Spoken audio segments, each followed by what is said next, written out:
2026-27ನೇ ಸಾಲಿನ ಕೇಂದ್ರ ಬಜೆಟ್ ಅನ್ನು ವಿತ್ತ ಸಚಿವೆ ನಿರ್ಮಲಾ ಸೀತಾರಾಮನ್ ಮಂಡಿಸಿದ್ದಾರೆ.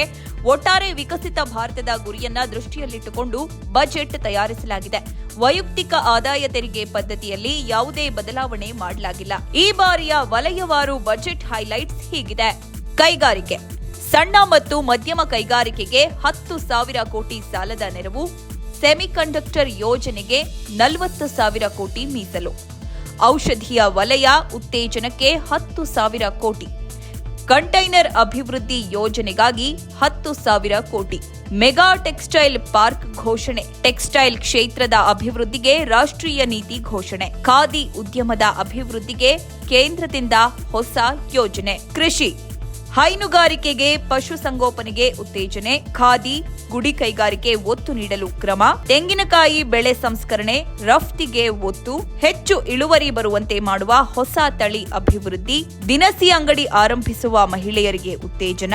ಕೋಕೋ ಬೆಳೆಗೆ ಹೆಚ್ಚಿನ ಒತ್ತು ಹಾಗೂ ಬೆಂಬಲ ಬೆಲೆ. ಮೀನುಗಾರಿಕೆಗೆ ಹೆಚ್ಚು ಒತ್ತು ನೀಡಿದ ಕೇಂದ್ರ. ಐಟಿ ವಲಯ, ಎಐ ಮಿಷನ್ ಮೂಲಕ ದೇಶದಲ್ಲಿ ದೊಡ್ಡ ಕ್ರಾಂತಿ. ವಿರಹ ಲೋಹಗಳಿಗಾಗಿ ವಿವಿಧೆಡೆ ಕಾರಿಡಾರ್ ನಿರ್ಮಾಣ. ಸೆಮಿಕಂಡಕ್ಟರ್ ಮಿಷನ್ 2.0 ಲೋಕಾರ್ಪಣೆ. ಪ್ರವಾಸೋದ್ಯಮ, ಕರ್ನಾಟಕದ ಕರಾವಳಿಯಲ್ಲಿ ಟ್ರಕ್ಕಿಂಗ್ ಮಾರ್ಗ. ವಿಶ್ವ ದರ್ಜೆಯ ಟ್ರಕ್ಕಿಂಗ್ಗೆ ಹೆಚ್ಚಿನ ಒತ್ತು.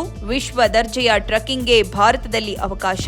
ಹಿಮಾಚಲ, ಉತ್ತರಾಖಂಡ್, ಜಮ್ಮು ಕಾಶ್ಮೀರ್ 3 ರಾಜ್ಯಗಳ ವಿಶ್ವ ದರ್ಜೆಯ ಟ್ರಕ್ಕಿಂಗ್. ಪಶ್ಚಿಮ ಘಟ್ಟದ ಹಲವೆಡೆ ವಿಶ್ವ ದರ್ಜೆಯ ಟ್ರಕ್ಕಿಂಗ್. ಈಶಾನ್ಯ ರಾಜ್ಯಗಳಲ್ಲಿ 5 ಪ್ರವಾಸಿ ತಾಣಗಳ ಅಭಿವೃದ್ಧಿ. ಈಶಾನ್ಯ ರಾಜ್ಯಗಳಿಗೆ 4,000 ಇ-ಬಸ್. ರೈಲು, ಉತ್ತರ ಭಾರತದ 3 ಕಡೆ ಹೊಸ ರೈಲು ಘೋಷಣೆ. ಹೊಸ ಪೂರ್ವ ಪಶ್ಚಿಮ ಕಾರಿಡಾರ್ ಘೋಷಿಸಿದ ಕೇಂದ್ರ.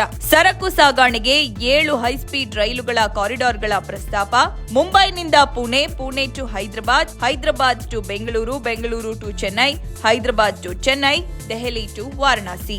ವಾರಣಾಸಿ ಸಿಲಗುರಿ ನಡುವೆ ಹೈಸ್ಪೀಡ್ ಕಾರಿಡಾರ್. ಸರಕು ಸಾಗಾಟಕ್ಕೆ ಹೊಸದಾಗಿ 20 ರಾಷ್ಟ್ರೀಯ ಜಲಮಾರ್ಗ. ಪೂರ್ವ ಪಶ್ಚಿಮ ಸಂಪರ್ಕಿಸುವ ಸರಕು ಸಾಗಣೆ ಮಾರ್ಗ. ಪಶ್ಚಿಮ ಬಂಗಾಳದ ದಾಂಕುನಿಂದ ಸೂರತ್ ಸಂಪರ್ಕ.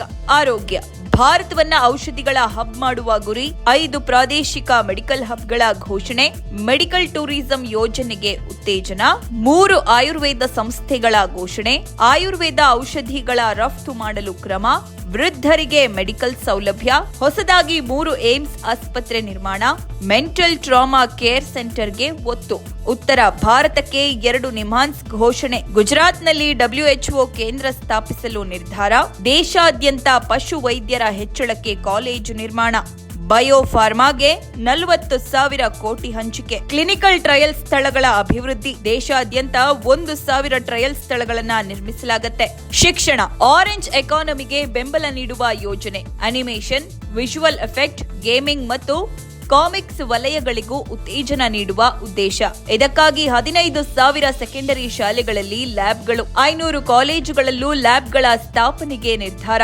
ಎಂಐಐ ಆಫ್ ಕ್ರಿಯೇಟಿವ್ ಟೆಕ್ನಾಲಜಿ ಜೊತೆ ಸಹಯೋಗ. ಆರೋಗ್ಯ ವಿದ್ಯಾಭ್ಯಾಸದ ಟಿಸಿಎಸ್ 5% 2% ಇಳಿಕೆ. ವಿದೇಶ ಯಾತ್ರೆಗಳ ಟಿಸಿಎಸ್ 2% ಇಳಿಕೆ. ಅನಿವಾಸಿ ಭಾರತೀಯರ ಸ್ಥಿರಾಸ್ತಿಯ ಮೇಲೆ ಟಿಡಿಎಸ್ ಕಡಿತ.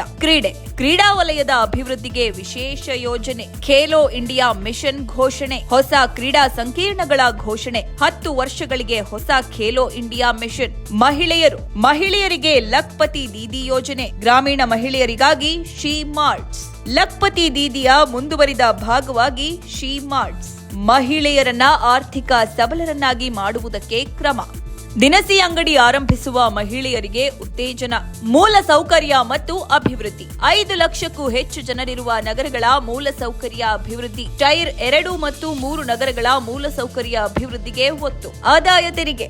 ವೈಯಕ್ತಿಕ ಆದಾಯ ತೆರಿಗೆಯಲ್ಲಿ ಯಾವುದೇ ಬದಲಾವಣೆ ಇಲ್ಲ. ಏಪ್ರಿಲ್ 1ರಿಂದ ಹೊಸ ಆದಾಯ ತೆರಿಗೆ ಕಾಯ್ದೆ ಜಾರಿ. ಆಕ್ಸಿಡೆಂಟ್ ಇನ್ಶೂರೆನ್ಸ್ ಕ್ಲೈಮ್ಗೆ ಇರಲ್ಲ ಆದಾಯ ತೆರಿಗೆ. ಇದರ ಮೇಲಿನ ಟಿಡಿಎಸ್ನ ಕೂಡ ಕಡಿತಗೊಳಿಸಿದ ಕೇಂದ್ರ. ಸಣ್ಣ ತೆರಿಗೆದಾರರಿಗೆ ಪ್ರಕ್ರಿಯೆ ಸರಳಗೊಳಿಸುವ ಹೊಸ ಕಾಯ್ದೆ. ಟ್ಯಾಕ್ಸ್ ಫಾರ್ಮ್ನಲ್ಲೂ ಬದಲಾವಣೆ, ಸರಳೀಕರಣ ಮಾಡಲಾಗಿದೆ. ಐಟಿಆರ್ 1, ಐಟಿಆರ್ 2 ಇರುವವರು ಟ್ಯಾಕ್ಸ್ ರಿಟರ್ನ್ಸ್ ಫೈಲ್ ಮಾಡಬಹುದು. ಜುಲೈ 31ರವರೆಗೂ ಟ್ಯಾಕ್ಸ್ ರಿಟರ್ನ್ ಫೈಲ್ ಮಾಡೋಕೆ ಅವಕಾಶ. ನೋ ಉತ್ಪ್ರೇಕ್ಷೆ, ನೋ ಊಹಾಪೋಹ. ತಾಜಾ ಸುದ್ದಿ, ನಿಖರ ಮಾಹಿತಿಗೆ ಬ್ರೌಸ್ ಮಾಡಿ vijayvani.net. QR ಕೋಡ್ ಸ್ಕ್ಯಾನ್ ಮಾಡಿ ಆಪ್ ಡೌನ್ಲೋಡ್ ಮಾಡಿಕೊಳ್ಳಿ.